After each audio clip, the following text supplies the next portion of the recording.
Evandro pegou nós de surpresa esse fim de semana, ele vai poder estar com a gente, então só podemos rogar a Jesus, aos bons amigos espirituais, que possam nos auxiliar a fazer um bom trabalho, realizar uma boa noite de estudos, sabendo desde primeira mão que o principal objetivo da doutrina dos espíritos justamente é educar os nossos espíritos, para que a gente a cada dia assuma a nossa real posição no universo, que são os seres espirituais.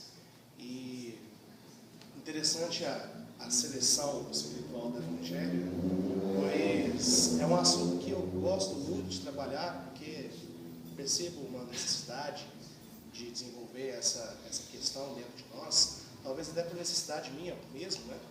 Que são os tempos que nós estamos vivendo e sobre alguns teores da mensagem de Jesus que às vezes passa despercebido porque nós não temos um hábito de entender e de ver Jesus e a religiosidade dessa forma, dessa maneira. Nós temos um hábito muito forte, enraizado em nós, que nós vemos muito a espiritualidade, a divindade, num sentimento de onde nós nos colocamos numa posição de muita inércia e aguardamos muito a presença e a atitude deles, a ação da divindade, a ação de Deus sobre nós. Nós ficamos muito na expectativa, esperar para que Ele resolva alguma coisa. E esse hábito ele vai enraizando dentro de nós e vai refletir em outros hábitos também, os nossos comportamentos pessoais, as nossas relações políticas. Nós sempre esperamos que o outro nos traga felicidade, nós sempre acreditamos que o motivo dos nossos tormentos são as outras pessoas, nós sempre aguardamos que algum representante, algum grande visionário apareça e resolva o quadro político e econômico do Brasil, e isso mostra justamente esse nosso hábito, sendo que Jesus foi muito claro para nós.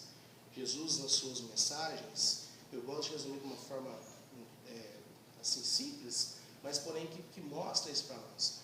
Jesus disse que o melhor de nós será quando nós não tivermos mais necessidade de auxílio de alguém, a sermos autossuficientes, mas a gente tiver ao ponto de sempre estar à disposição de auxiliar o próximo. Estejamos sempre preparados para isso. Então a mensagem de Jesus é dupla. Ela vem nos mostrar, ela vem nos convocar a nossa responsabilidade de nos cuidar de nós. Primeiramente, o maior tesouro que temos somos nós. E eu lembro muito de uma mensagem, de uma frase de um filósofo, não muito antigo, mas parece que o filósofo, para se lembrar, deve ser muito antigo, né? Khalil Gibran, que ele falava mais ou menos o seguinte, né? Fiquei sabendo que preciso amar o mais próximo, então amei a mim. E isso é de uma importância muito profunda, porque agora, ainda mais, quando nós avançamos nas pesquisas da consciência humana, nós percebemos o quanto que nós temos que ter um cuidado interno de nós, e que as ações exteriores que nós temos serão sempre o reflexo que nós somos no interior. E muito se fala hoje, dentro do ramo espiritualista, principalmente do espiritismo, da tão esperada nova era, né, do mundo de regeneração. E essa transição, ela mostra justamente esse ponto, esse cume, ao qual nós precisamos abraçar essa responsabilidade de sermos autores da nossa vida, autores da nossa saúde espiritual que tanto nós gostaríamos de ter. E quanto ainda nós esperamos de Jesus. Né? Quando você ouve no meio, mesmo no meio espírita, porque fatalmente nós somos uma sociedade construída em bases judaico-cristãs, principalmente católica, e ela traz isso dentro de nós, esse esperar. Então, quando você toca esse assunto, a referência que a mente humana brasileira sempre acessa é essa referência de que esse mundo de regeneração será lindo, cheio de flores e coisas simples e fáceis e maravilhosas, sendo que os espíritos já cansaram de dizer que não vai ser assim. Nós sabemos que até hoje, entre aspas, até o último tempo, a última etapa, nosso mundo era chamado de provas e expiações. Ele funcionava, mais delicadamente explicado para os nossos amigos, como se fosse um mundo de hospital-escola. A partir desse novo mundo, essa nova etapa que o mundo entra, de regeneração, o mal deixará de ser predominante na Terra. Apenas isso. Nós precisaremos reconstruir tudo o que nós fizemos de forma totalmente desorganizada, que refletia justamente o nosso interior. Essa próxima etapa que nós estamos entrando será uma etapa de muito labor. Talvez de mais labor que nós já passamos por todos os tempos que nós passamos até hoje. Porque, de fato, até hoje, até o último tempo que nós passamos, como sempre o mal predominava, e parece, aparentemente, as ações que são dignas, são honestas, são honradas, nunca eram vistas como algo chamativo ou positivo. Às vezes elas minguavam, não eram propagadas. Notícia ruim corre muito mais rápido que notícia boa, na verdade. Dizem-se assim, né? É mais fácil 10 falar mal de você do que um falar bem de você. É assim que a gente ouve. Justamente por essa atmosfera que nós vivemos. E quando os Espíritos nos informam que a geração nova precisa chegar aqui, é justamente porque nós, por mais que nós mudamos a forma de ver na teoria, na prática nós ainda arrastamos esses velhos hábitos, porque nós não temos o cuidado de fazer a higiene pessoal interna nossa. Né? Percebemos que, mesmo que passamos pela gloriosa Revolução Francesa, que de gloriosa talvez não tenha tanto, mas pelo menos foi um marco onde nós assumimos uma responsabilidade de formar uma estrutura política onde nós seremos responsáveis por ela, uma discussão ética dia a dia, dependendo das necessidades, vez ou outra, em momento que a coisa aperta, nós sempre recorremos a um poder mais autoritarista. E nós gostamos disso. Nós, seres humanos, nós vendemos a nossa liberdade por sentir um pouquinho assim de segurança. De tão desesperador que nós somos entre nós. E o Espiritismo, eu sou apaixonado no Espiritismo porque ele tem essa função. Pelo menos para mim ele teve, eu gostaria que tivesse para todos. Tomara que esteja acontecendo isso, né? Porque às vezes eu falo assim, posso ser mal interpretado e dizer que não está acontecendo com todos, mas está assim com certeza. Mas se você toma isso com consciência e percebe que é assim que ele funciona, o potencial é mais elevado. Tem um videozinho muito interessante que a gente mostra para a criança, que é da Disney, chama Pato Donald no Mundo da Matemática. E ele vai aprendendo alguns conceitos legais, e eles mostram como que era interessante, os gregos falando sobre matemática, falam sobre Pitágoras, e aí o Pato Donald é um personagem bem assim, chucro, né, de inteligência, e eles passam um tempo e convencem ele de que aquilo é importante. Ele fala assim, nossa, beleza, então como é que aprende esse negócio aí? E aí o narrador, que parece ser um mentor espiritual, porque não mostra a face dele, chama ele para um canto e fala assim, olha, você quer aprender? Legal, mas primeiro a gente vai precisar entrar dentro de você e fazer toda uma faxina, toda uma reorganização, limpar tudo que está bagunçado aí, os seus antigos perspectivas, para que você possa receber o novo. Senão, na hora que a gente insere essa coisa boa em você, ela pode ser contaminada, pode ser prejudicada, e você vai ter um mau entendimento disso que está acontecendo. É isso que muitas vezes nós fazemos quando nós negligenciamos o momento de estudo. Né? O Kardec sempre nos dizia que se ele pudesse deixar o mandamento para nós, seria o que a gente cansou de ouvir, né? Amai-vos e instruí-vos. E literatura vastíssima nós temos, mas com certeza muitos preferem assistir uma palestra do que pegar um livro e fazer uma própria leitura. Por questão de tempo, e aí a decisão é cada um julgue por si só o que está fazendo. Mas logo ali nós já estamos traindo aquele conteúdo. Porque fatalmente o palestrante ele é um ser humano, tanto quanto eu, quanto você. E aquilo que ele vai te apresentar é uma perspectiva dele. É um reporte que ele faz, como eu estou fazendo aqui agora, nesse momento. O meu objeto de preocupação é o objeto de preocupação daquele que faz a palestra.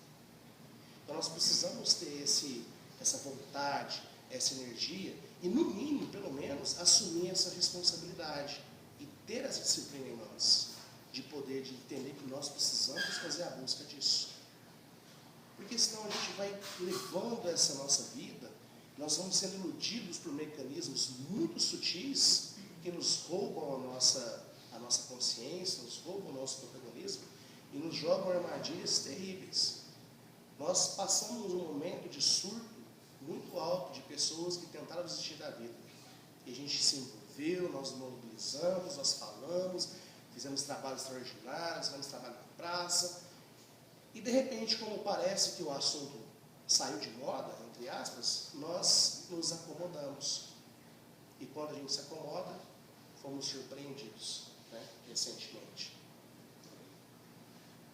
Esses detalhes são muito importantes, porque os Espíritos nos mostram que a relação que nós temos com o mundo espiritual, ela é muito sutil.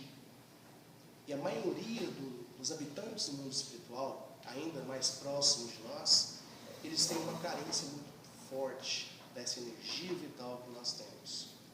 Eles vão fazer de tudo para que eles se apropriem dessa energia vital. Porque eles, nessa oportunidade que eles tiveram quando estavam encarnados, não fizeram essa transformação íntima ao qual nós estamos sendo convidados hoje. Então, isso nos mostra o risco que nós cometemos, de nós estarmos passando mais uma vez por essa vida e, de repente, acreditar que nós não seríamos obsessores quando nós encarnarmos. E as mensagens que Jesus deixa para nós são muito sutis, muito leves. Gosto muito de pensar, quando Jesus falava de amor conosco, quando ele nos ensinava que o amor, na perspectiva de Jesus, era um sentimento interno, era um alcance, um estado de sublimidade, de harmonia interior, ao qual ele nos pedia. E Jesus, sempre quando possível, nos alertava alguns hábitos mentais que nós tínhamos. Principalmente, ele jogava de surpresa, assim. E Jesus teve muita dificuldade, sabe? Muita dificuldade de conversar com o povo daquela época, porque eram pessoas simples. E Jesus tinha muita coisa para falar, e às vezes até viam Jesus como se fosse uma pessoa inquieta, e parece que de fato era.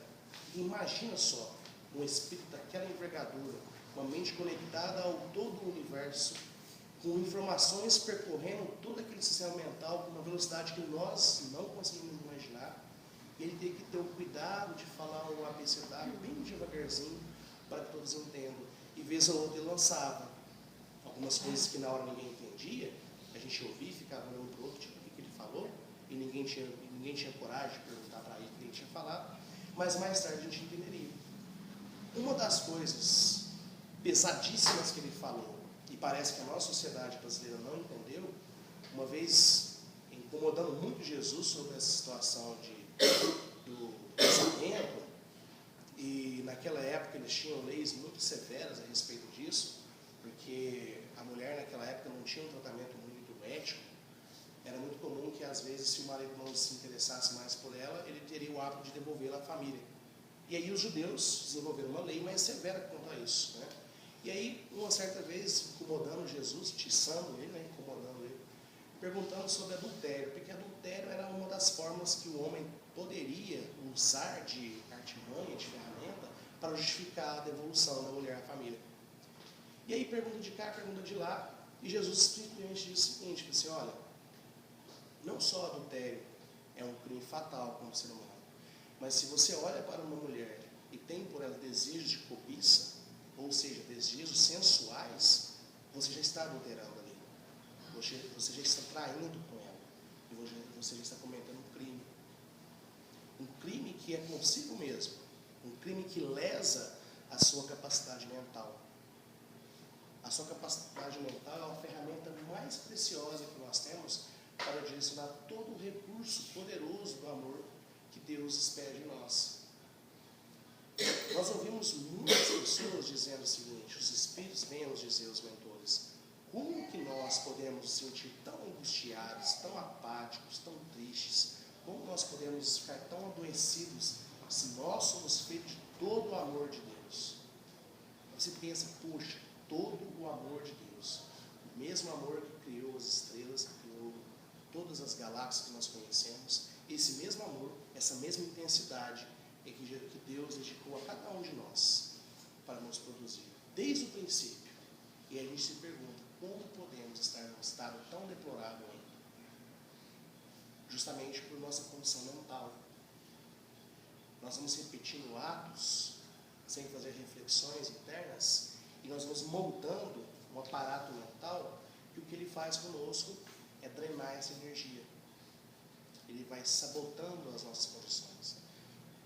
Hoje, dentro do mundo coach, é muito comum você ouvir termos, por exemplo, como crenças limitadoras, autossabotagem, justamente são essas posições mentais que às vezes nós vamos nos colocando, que vai fazendo isso conosco, vai nos minando, vai nos enclausurando numa situação terrível, que depois fica muito complexo a gente fazer esse trabalho de mergulhar inteiramente e resgatar a alma humana. E ela precisa de um reset, né? Por isso a bênção da encarnação. Você passa por um apagão, esquece de tudo, graças a Deus, e você tem uma nova chance de recomeçar a construir essa estrutura. Percebendo isso, aí você vê o quanto faz sentido quando Jesus dizia: vinde a mim as criancinhas. Porque o estado mental da criança ainda é um estado mental de muito encorajamento, de muita força, energia, de querer aquilo para ela em receber o novo. Ela já não está ainda naquele estado de enrijecimento, de engessamento mental, presa dentro de convicções que às vezes não são as mais adequadas. Então nós precisamos passar por essas fases, porque nós somos uma humanidade de muitos milênios construindo conceitos, entendimentos e pensamentos que nós acreditávamos que isso era verdadeiro. E às vezes nós lutamos por eles arduamente, acreditando que eles são os mais sinceros possíveis. Nós dizemos o seguinte: nós estamos brigando pelos nossos valores, mas a história já nos mostrou fatalmente que os valores são construídos por nós, pela nossa sociedade. Tanto que há 50 anos atrás, coisas que nós achávamos que eram as mais dignas e nobres do mundo, hoje nós já entendemos que já não são mais. O ser humano mudou desde aquela época. O ser humano é o mesmo espírito. O nosso entendimento se ampliou. O entendimento das nossas relações humanas.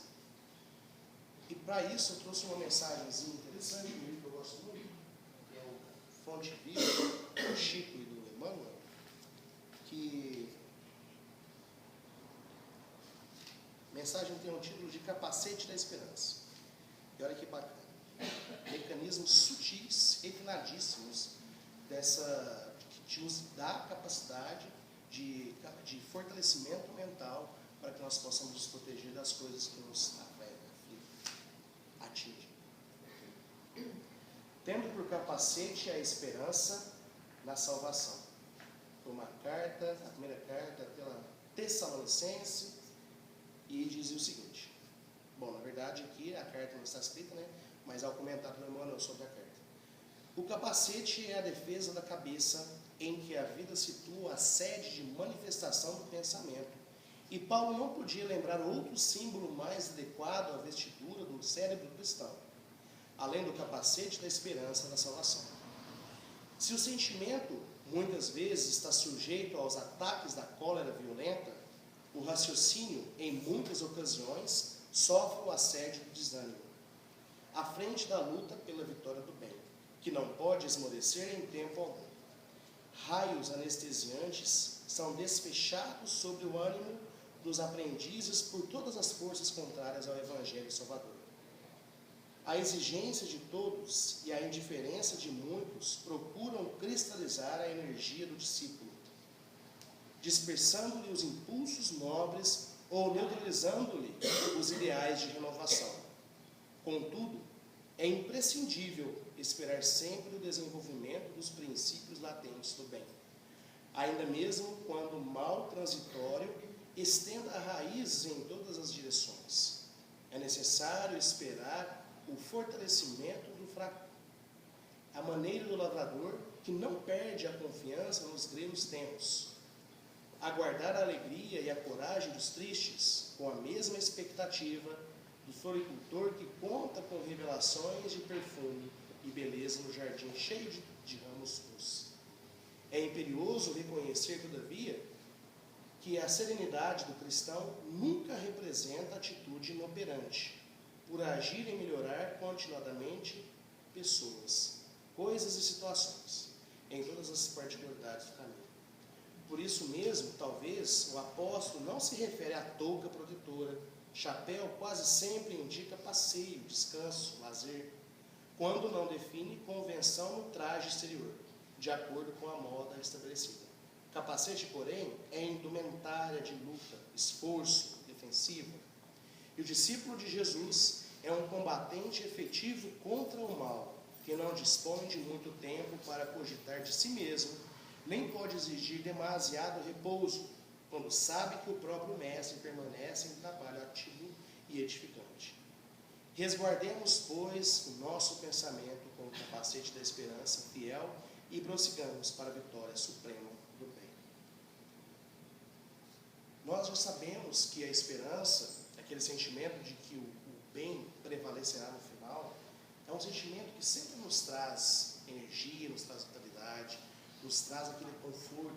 Por mais que às vezes o momento atual possa parecer muito difícil, quando você consegue alcançar um estado interior de esperança, você percebe que aquela angústia, aquela tristeza, ela vai embora.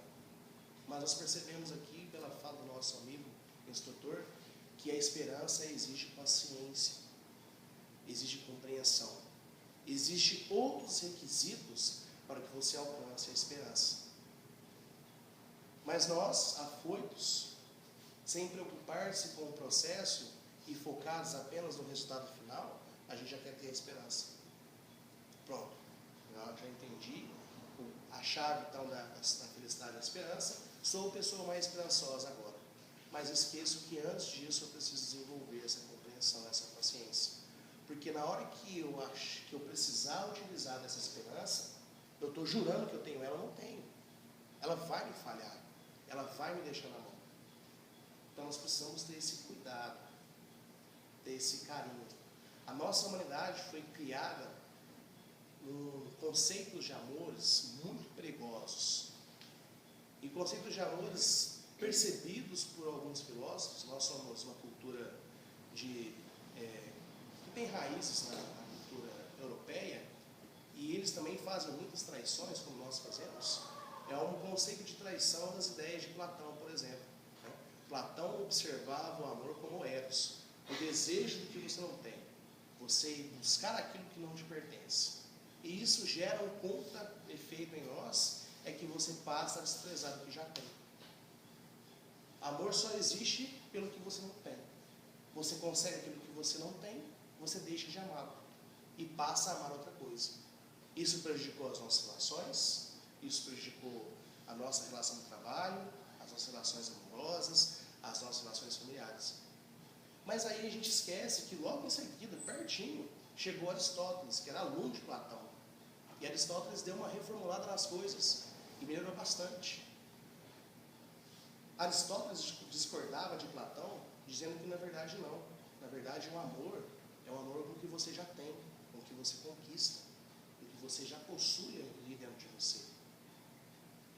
E por mais que você questione, você, poxa, mas se a gente fizer isso, pode ser que a gente construa uma sociedade acomodada, que não tem ambição, que não tem competição. Sim, exatamente essa é a intenção. É essa a intenção. Porque além disso, Aristóteles amplia mais a situação para nós. Ele diz que além disso, você está amando aquilo que você tem, aquilo que você já vive, você ama fazer o que faz. E por isso faz com dedicação. Você trabalha não pensando na sua promoção. Você trabalha não pensando em cargos superiores. Você trabalha não pensando no elogio do seu patrão, ou se você vai ser reconhecido, ou se vão fazer matéria do jornal para você. Mas você trabalha por amor, porque encontrou ali naquele estado de serventia a sua função. E aí chega Jesus, bastante tempo depois, e fala para nós a mesma coisa. E fala para nós que amar é quebrar o galho de alguém.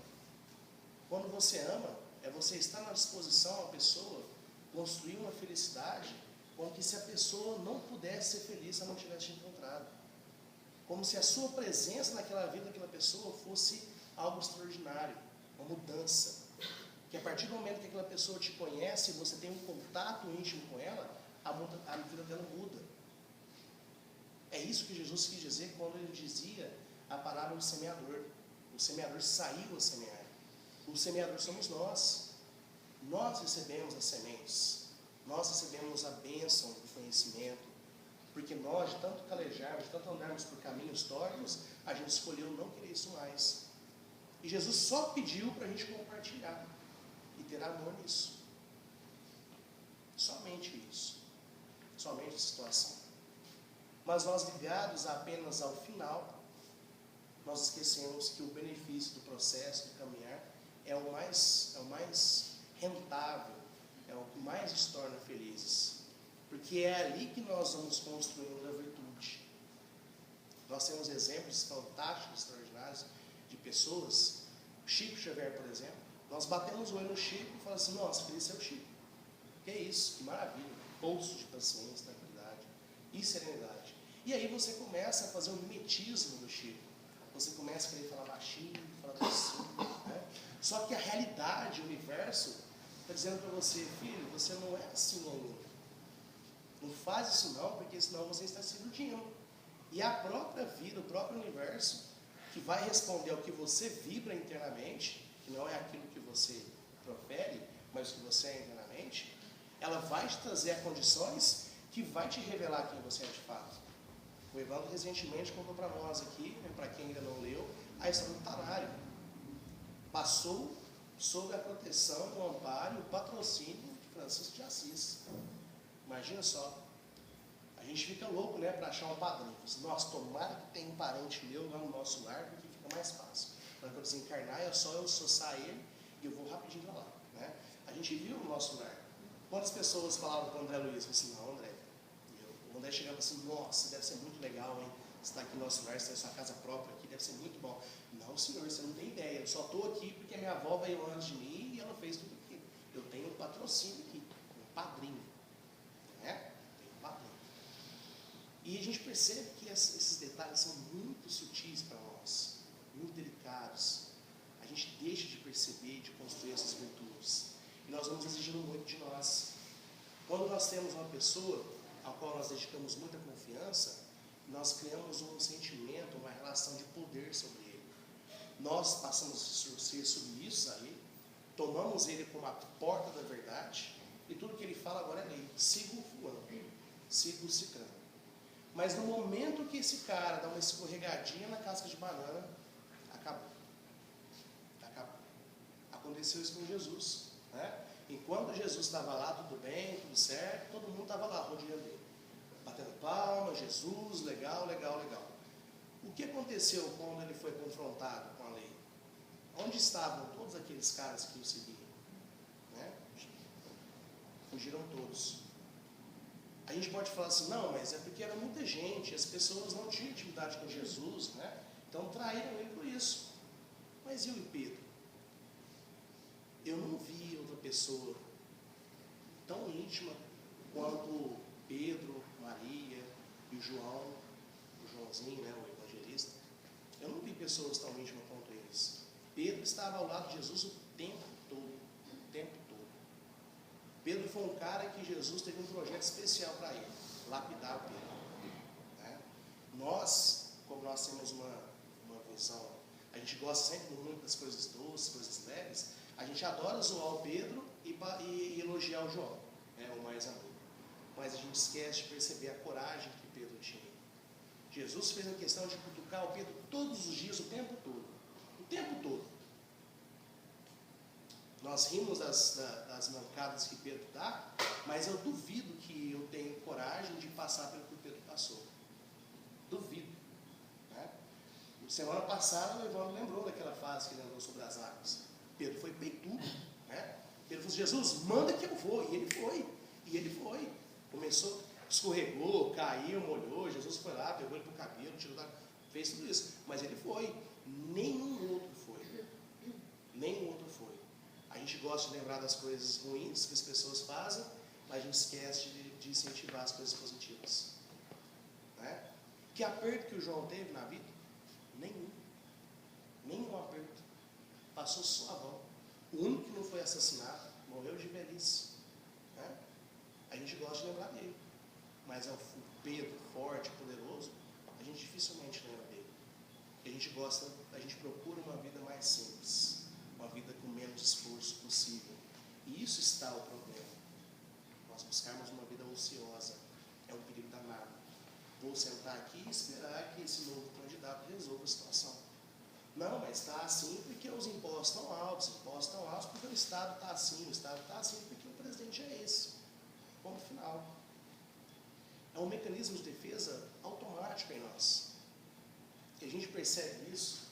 Eu lembro muito de uma cena do filme que há um tempo foi lançado, que é o Matrix, e aquele cara, o Morfeu, né, ele ensinando para o Neo as relações da Matrix, ele fala assim, olha, Neo, tem esse sistema aqui, a gente precisa quebrar ele, porque ele está prejudicando a humanidade, e nós vamos salvar ele, certo? Beleza, Neo diz, fechou, né? Deve ser facinho, as pessoas devem gostar, né? Eles querem ser livres. Aí o Morfeu fala assim, não, as pessoas estão tão apegadas a esse sistema de vida que eles vão lutar com todas as forças para mantê-los ali. Por mais que eles recebam a verdade, por mais que eles saibam o que está acontecendo, eles não têm ainda força resistente suficiente para fazer essa passagem e esse processo. E nós vemos isso em muitos companheiros nossos. Passam anos conosco aqui e de repente acontece uma catástrofe, uma situação, somem, porque alguns mecanismos sutis vão sequestrando essas pessoas de nós. Olha um outro erro terrível que nós temos. Nós falamos aqui na Casa Espírita de Obsessores. Nós decidimos que não existe mais os demônios, né? Não existe mais demônio é coisa da Igreja Católica, então não existe mais, mas o obsessor está ali. E o obsessor é feio, terrível, judia, né? Então isso já cria outra relação conosco. O obsessor só pode ser um cara igual o demônio, agressivo, ele vem atormentar, ele é violento, ele é agressivo, ele faz barulho, ele é fedido, ele é feio. Então, ou seja, quando a coisa estiver ruim, é só identificar esses elementos. Mas na verdade, não é desse jeito que ele faz. Isso gera o que para nós? Alguns problemas. Por exemplo, se está tudo certo, se de repente eu sou um médium da casa, ou eu sou um obreiro, né? Vamos falar obreiro que fica mais fácil entender, né? As pessoas que vêm aqui fazer uma sopa, fazer um café, ou vêm trabalhar na casa, porque a casa vive disso, né? Vive de ações humanas. E aí de repente eu penso, poxa, estou indo no centro, está tudo certo, a mediunidade está funcionando, né, Denis? Né? Ainda está funcionando, mas eu gosto de dar uma extravasada aqui, extravasada ali.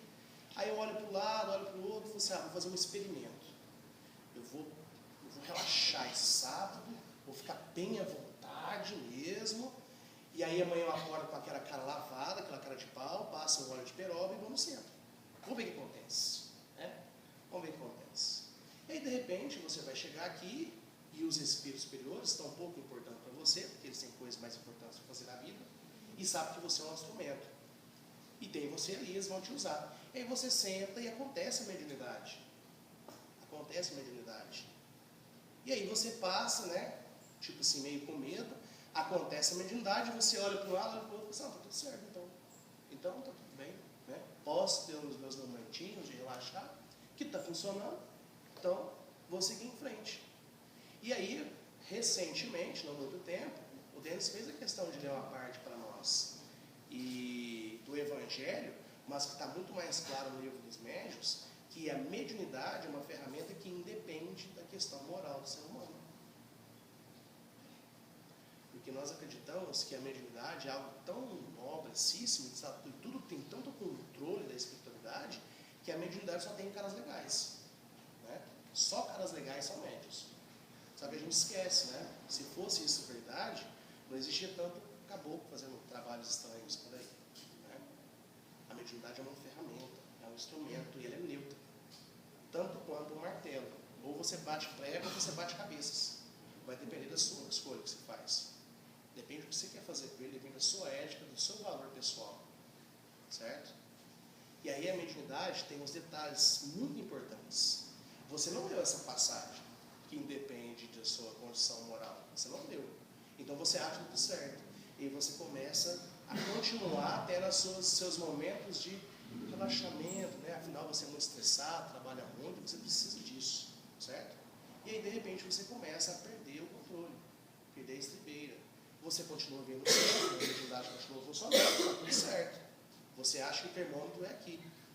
Só que você esquece que a gente tem um outro conceito, que o André Luiz explora muito para nós, que é o seu teor vibratório, as energias que você emana. E aí, de repente, você pode estar sendo muito assessorado, sim, você está recebendo intuições valiosíssimas em questão de conhecimento, Mas de repente aquele ser que se aproxima de você, talvez ele já não seja das melhores qualidades. E aí, meu querido, o processo de acoplamento áurico já aconteceu. Certo?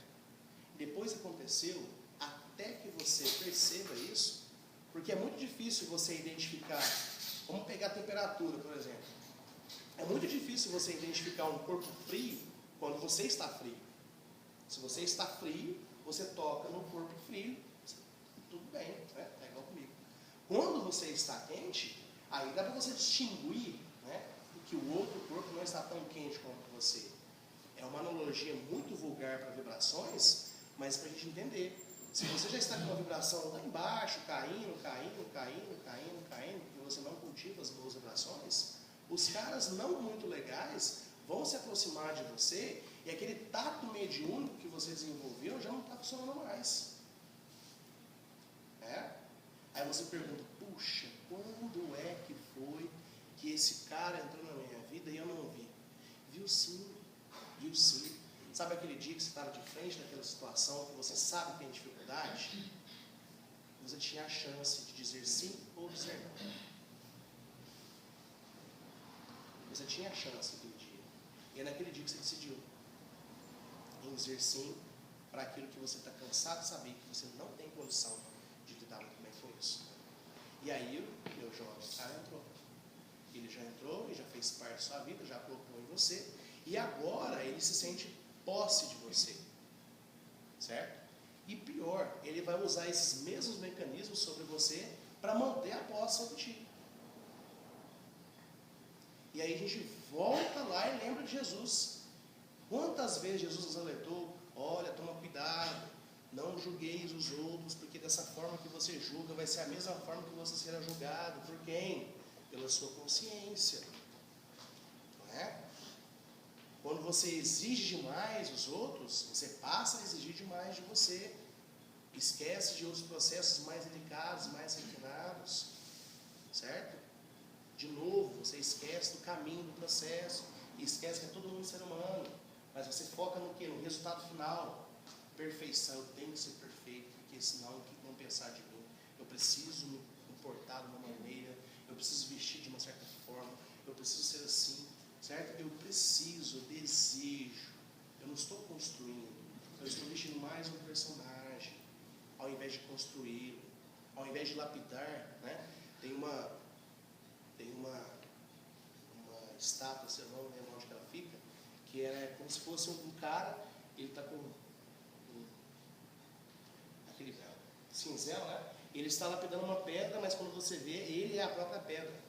E aí tem uma frase muito bonita que chama self-made man, feito pelo próprio homem. É justamente isso que nos traz essa situação. A gente percebe essa noção do antropocentrismo, do homem ser autor do próprio homem, de ser autor da sua própria vida, de ser responsável pelo seu próprio sucesso. Isso está vindo desde muito antes do século XV. E a gente ainda peleja, agarrado naquela situação deplorável, esperando que alguém resolva a nossa vida. E o mundo está se transformando. São tantas informações lançadas, se a gente não ficar atento, a gente vai sendo arrastado de rodo e não percebemos. E quando a gente vai acordar, já passou isso e assim, nossa, o que eu fiz na minha vida, cara? Porque o amor de Deus, ele faz isso com a gente, ele vem para nos empurrar e dar apoio. Ele vem encher com uma energia poderosa e te lança para frente com uma energia sensacional. Mas a direção que ele vai te lançar é a direção que você conduz ele. Se a sua mente ainda está moldada em processos que te deixam nessa morbidez, nesse estado de inquietação interior, de estresse, de nervosismo, ele vai te deixar mais ainda. Mas se você é um cara que está dedicando a fazer esse processo íntimo, ele vai te ajudar nesse processo íntimo. Né? Quantas mentiras nós justificamos para nós mesmos? Isso já deixou até de ser papo religioso, sabia disso? Tem pesquisas científicas que chama a ciência da narrativa. As pessoas foram pesquisando alguns relatos de nazistas, de outros terroristas, de pessoas que fizeram atrocidades. Quando a gente olha, a gente fala assim, puxa, isso não é coisa de ser humano. E você vai entrevistar essas pessoas, eles vão contando uma história, vão justificando os atos deles, que eles têm convicção que eles estavam fazendo alguma coisa certa. Quantas vezes a gente é apertado na parede e fala assim, poxa, velho, você está dando um comportamento muito ruim. O que a gente faz? A gente para e fala assim, é verdade, preciso rever a situação. Não, a gente vai justificando. Não, mas você não pode falar assim comigo, você não sabe o que eu estou passando, você não sabe o que meu pai foi para mim, o que minha mãe foi para mim, você não sabe o que meu marido fez comigo, você não sabe o que minha professora fez quando eu tinha... E a gente vai se enrolando, justificando e amarrando, e nos prendendo e ancorando a situação terrível. Mas e a dor que esse cara passou, como é que faz? Ela é uma verdade. Ela é uma verdade. Houve um momento ali que esse cara foi ferido. Mas agarrar essa situação, essa memória, esse estado de mágoa, de tristeza, não vai curar. O que nós fazemos hoje é anestesiar. Tem a ferida, a chaga aberta ali, o que eu faço? Eu jogo anestésico e deixo o negócio ali apodrecendo, criando bactéria, fungo, bicho, e vem os vampirinhos, né, e vai sugando essa energia, e eu vou gostando. Eu adoro isso. Porque isso me traz um estado de importância. Né? Nós sabemos que a humanidade ainda é muito carente. Como nós ainda não aprendemos a amar a nós mesmos, nós somos carentes, nós precisamos de sentir-nos valorizados. E ao invés de nós incentivarmos a valorização pessoal, nós esperamos alguém nos valorizar. E olha só, tem pessoas que têm tanto processo de carência, que se sentir um coitado é bom, ela se sentir bem com isso. Ela se sentir maravilhosamente bem com isso. Nossa, eu tenho atenção agora, todos estão olhando para mim. Que delícia, eu existo. Eu sinto que eu existo. Assim eles apresentam. Por isso Jesus dizia, olha, cuidado com o que você vê, porque aquilo que você está vendo é só um fenômeno. É só algo que está saindo ali naquele momento. Muitas vezes você não está vendo a causa daquilo ali. E aí você toma decisões precipitadas. Como solucionar aquilo, como resolver aquilo, ou como direcionar. E essa mesma dureza de limitação de visão, você tem contigo mesmo. Você vai fazer esse processo contigo mesmo. É só por isso que Jesus falou, perdoa quanto for preciso, aprende a perdoar, aprende a ter perdão, a ter compaixão com ele, porque você vai precisar ter compaixão para você. Você não sabe o que te espera. Jesus falava assim, meu filho, antes de chegar no altar, volta lá, reconcilia com o teu inimigo, para depois você vir aqui, porque depois que passa pelo lado de lá é muito mais difícil, é muito mais complicado. Nós sabemos o quanto é benéfico o corpo, esse corpo extraordinário que nós cuidamos muito bem dele, o quanto que ele segura muita energia emocional. Quantas vezes vem aquele ímpeto de pegar o pescoço, aquele cabo de torcer, mas você segura assim, não vou não, segura aí, de vez em quando segura. Né? Sem o corpo é muito pior, E nós vamos alimentando isso das formas mais sutis e mais inocentes possíveis, mas carregam um veneno velado terrível. Olha os nossos hábitos culturais. Nós vivemos para o que não existe. A gente acabou de falar do amor do Eros, do Platão. Como é que são os nossos jovens hoje? Né? Você vira para uma criança e fala assim, nossa, você vai ver que legal quando você entrar na escola. Aí o moleque entra na escola. Aí ele entra ali nos anos iniciais. Poxa, aqui é o jardim de infância? Cara, vai ser legal quando você entrar na escola, no primeiro ano. E o moleque é no primeiro ano. Mas na hora que ele chega lá, aí chega outro caboclo que fala, velho, você tem que ver quando você está no fundamental, no quinto ano, os molequinhos já têm 11 anos, joga bola, é muito mais legal. Aí o moleque chega lá e de novo, não, você tem que ver no ensino médio. Sempre a pessoa espera o que vai vir depois, nunca curte o momento, nunca está de coração presente ali. Isso ficou impregnado em nós, até no nosso trabalho. Né? O que a gente costuma ver no WhatsApp quando bate sexta-feira? Sextou. Né? O que aconteceu? Chegamos, finalmente. Acabamos de passar uma semana horrível. Cara, foram 6 dias, 6 ou 5 dias. Você arrastou a sua vida 5 dias para falar que agora, sexta-feira, você vai ser feliz, você vai relaxar e vai ficar legal. Olha que tristeza, que vida amargurada que nós ensinamos, que nós aprendemos a viver. Olha só. Né? Olha, você percebe essa dureza que nós imprimimos com as crianças, hoje tem esse reflexo contrário, né? De tão duro que nós somos, hoje parece que os jovens não querem assumir responsabilidade nenhuma. Na minha época de escola era uma competição, você fazer provas. Nós vamos fazer prova, que quem tirar o melhor, isso. E olha só, hoje os meninos não gostam de fazer prova, apavoram. Tem crianças de 11, 10 anos que vai fazer uma prova e começa a dar sudorese nele, passa mal, sente falta de ar. Aí você, gente, o que é isso? O que está acontecendo com essa molecada? É desse jeito. Né? Aí você trabalha psicológico da criança, você, meu querido, olha só, a prova é uma ótima oportunidade para você testar o trabalho que você fez até agora. Olha que bacana. Chega os meninos do ensino médio e falam assim, nossa, professor, estou muito doido para entrar na faculdade, mas estou com medo daquele tal de TCC. Aí eu falo assim, velho, você nem entrou na faculdade ainda. Você nem está lá ainda. Aí, por que faz isso? Porque sempre tem um abençoado que toca o terror na cabeça dos moleques. Você não tem ideia do que é esse TCC. As pessoas que fazem TCC nem dormem, nem saem de casa, perdem 15 quilos. Eu não perdi quilo nenhum. Pelo contrário. E a gente chega para o jovem e fala assim, velho, o TCC é a coisa mais bacana do mundo. É a chance que você tem, você acabou de passar 4, 5 ou 6 anos no curso superior. O TCC nada mais é que você pegar aquilo que você aprendeu e tornar substancial. É uma criação sua. É igual você pegar uma sementinha de feijãozinho, pôr na terra e ver ela crescer e dar fruto. Isso é um TCC. Na hora que você fala isso, o moleque... Nossa, é verdade. Né? Você precisa pegar o ser humano e fazer esse processo de ele ressignificar aquilo para ele. Mas não precisava ser assim. Né? O que está acontecendo? Lá vamos nós hoje ter que catar os pedaços de lixo quebrado e a gente vai deixando por aí. E é por isso que, ultimamente, vocês podem perceber, eu estou me implicando muito com algumas coisas, né? A gente já conversou sobre pensamento, criação, não sei o quê. E por que isso? Você pega algo que é tão precioso, que pode mudar a vida de tanta gente, mas aí a pessoa foca em algo que interessa a ela. Certo? Aí você vê, a pessoa chega de manhã e fala assim, nossa, eu acabei de ler um livro que mudou minha vida. A partir de amanhã eu estou renovado. Você fala assim, legal. E de repente, o cara vai, faz meditações, faz processos, faz isso, faz aquilo outro, e fala, nossa, porque agora eu tenho que pensar assim. Mas as coisas mais simples que ele pode usar, ele não usa.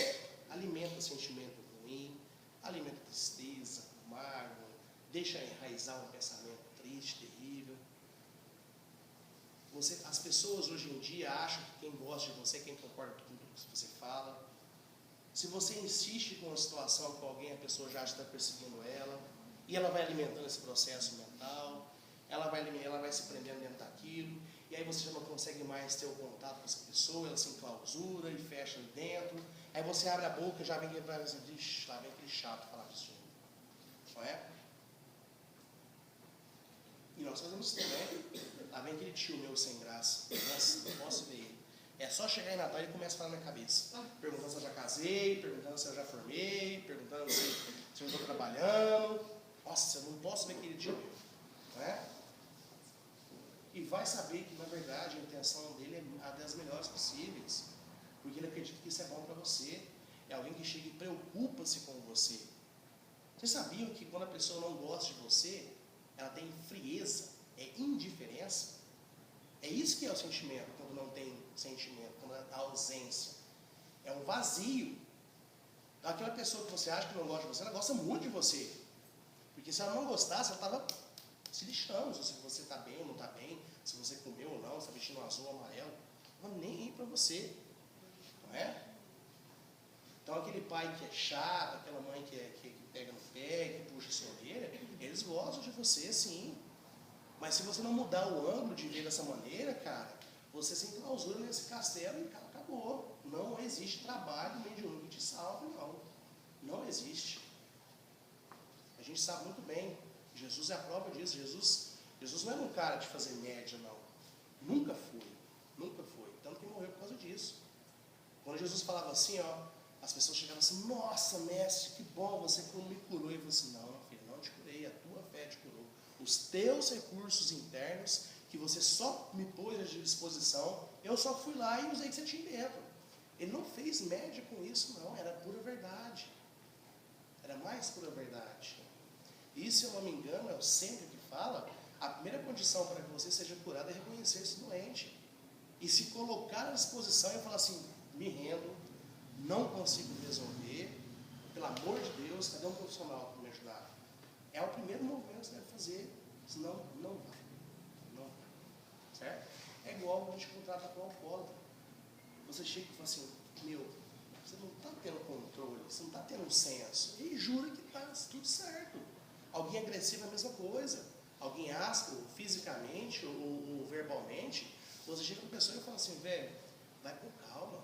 Você está ficando louco? O que você quer dizer com isso? Não é? É assim que responde.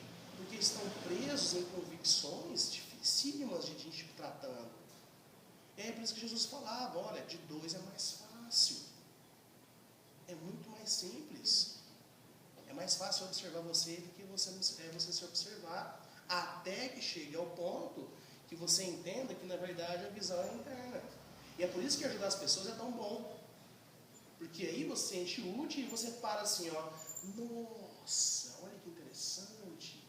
Então não é que é mais fácil resolver daquele jeito? Por que não pensei nisso antes? Porque você no meio do furacão ali, é claro, a injeção de emoções, a sua falta de capacidade de controlar as emoções, a sua falta de capacidade de usar a razão, que direciona as suas emoções em criar coisas boas e não em coisas ruins, ainda não está pronta. Entenda isso, tenha compaixão com você. E sabe que você entendeu que não está pronto? Ótimo. Mas agora começa a trabalhar ela. Não é só assim, nossa, eu sou um coitado. Ah, então é isso. Tadinho de mim. Sim, beleza. Chorou, arrependeu? Agora começa a trabalhar. Opa, o que eu tenho que fazer para melhorar isso aqui? Como que eu posso ter mais compreensão? Como que eu posso ter mais compaixão? Sem perder a mão da justiça do que é correto. Né? E aí o Evangelho vem para salvar a gente de todos esses problemas.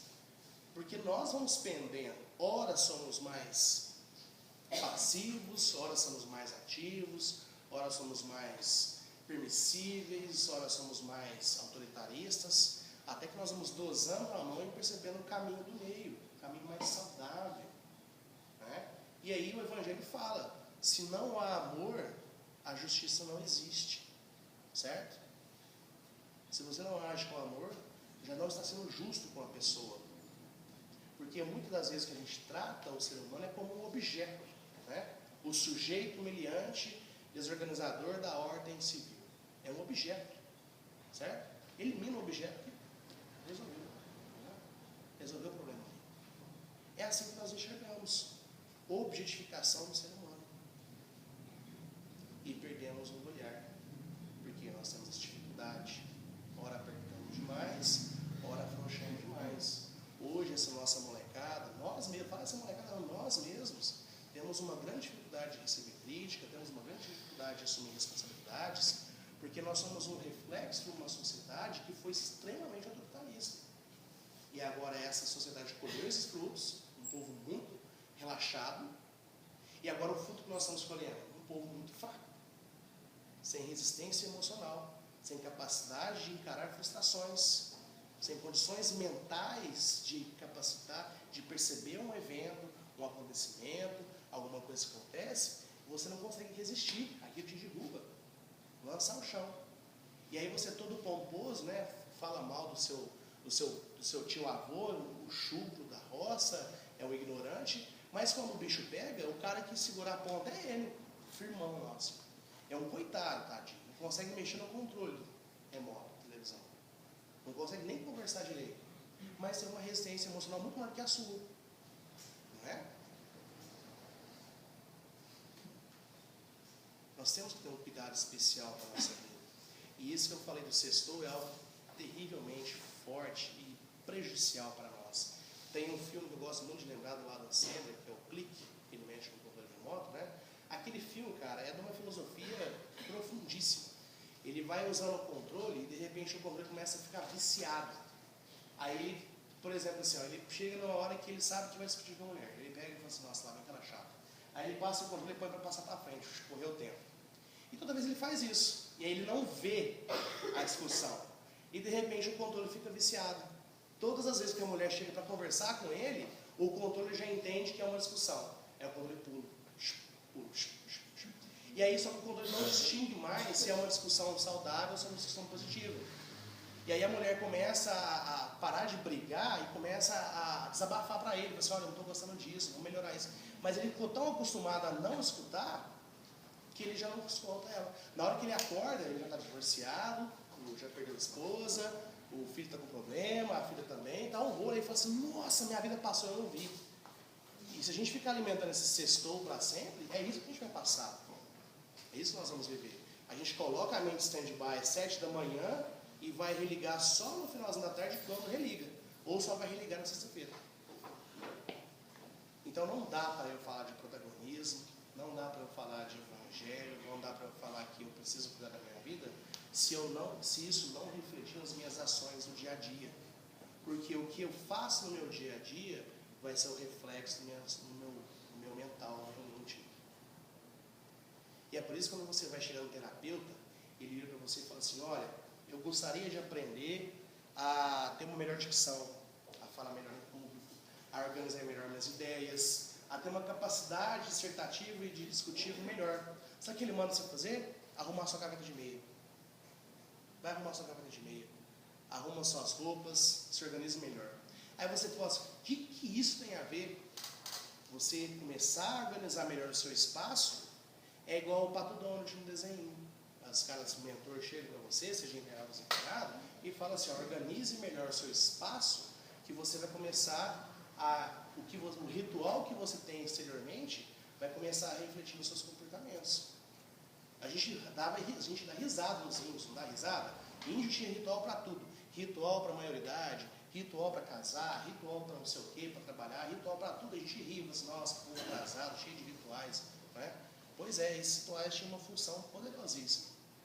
Nós chegamos a um ponto que a gente realmente não precisava mais ter rituais, a gente tem um entendimento melhor. Mas mesmo com um entendimento melhor, a gente preferiu fazer o quê? Ocioso, ficar ocioso. Achar que as coisas acontecem por si só. Então precisamos assumir essa responsabilidade, porque senão o convite que nós receberemos é para voltar para um outro planeta pior que a gente está hoje. Né? E não pense que é um terror que nós fazemos, a gente fala de preocupação. É igual você chegar para sua irmã e falar assim, olha, a mãe vai chegar daqui a pouco, quando a mãe chegar, a correia vai estar lá, pelo amor de Deus, não faz isso. É isso que a gente faz aqui. E o que a gente está fazendo aqui não quer dizer que nós somos mestres nisso, não. Talvez muito pelo contrário. Talvez nós somos os piores nisso, então, porque isso nos brilha aos olhos, nos chama a atenção e nós dedicamos mais sobre isso. Né? Não pense que nós somos bons nisso, não.